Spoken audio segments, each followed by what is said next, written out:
Do you think that airbending is visible to the inhabitants of the Avatar world, or Alrighty then. If you haven't seen the video, go watch the video. It's basically a group of guys that are talking about like, can you see airbending in the world of Avatar? And etc. etc. And they make some interesting takes and stuff like that. But for me, I'm going based on what I remember from the show, based on their reactions, based on how they were fighting, and etc. etc. And what I'm saying, it's fine if I'm completely wrong. I'm just going with like logical sense as a person if I was living in that world.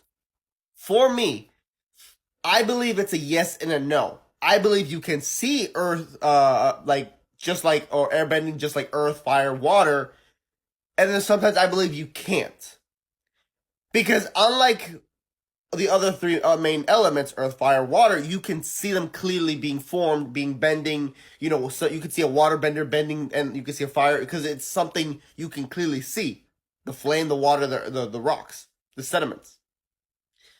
The reason I say yes with wind is because the only time we get to see wind is, or to see like, hey, it's kind of windy, is if there's dirt in the wind as well, and there's sand, there's leaves, there's stuff like that that the wind picks up.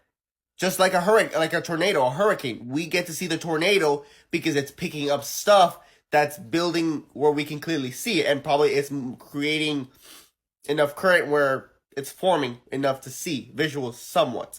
If that makes any sense. I know what the way I explained it made no sense, but you get what I'm trying to say.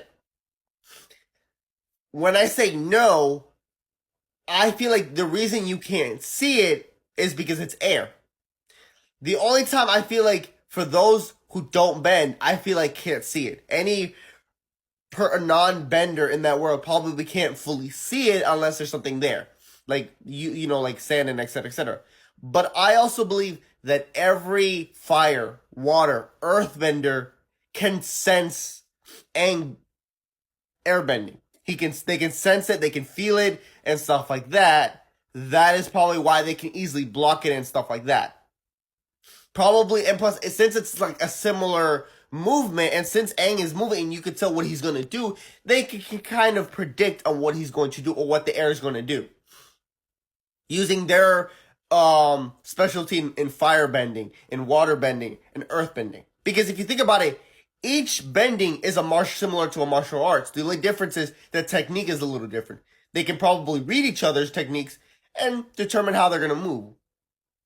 So, like, to answer the question, it's a yes and a no. It just depends. For a non-airbender, I don't think they can see it unless there's some sand, there's dust, there's leaves, and etc. etc. I think that's the only time people can see it. If you are a bender, I think you can not fully see it, but you can more sense it. If that makes any sense. That's more of my thoughts and my theory on the whole thing. It's fine if I'm completely wrong and what I said makes no sense. I'm just going based on what I've seen in the show. And hell, I'm willing to rewatch the show to immediately correct myself if I'm wrong. But I feel like that's more of the common sense of what I think, whether we can see air bending or not. So it's a yes and a no. It just depends on who and if Aang's using like sand to move, or if he's using particles in the air where it's dust and all that stuff, then, you know. But let me know your thoughts. Do you guys agree with me? Do you guys disagree with me? It's fine if you disagree with me or what I said made no sense. But let me know. I'm curious.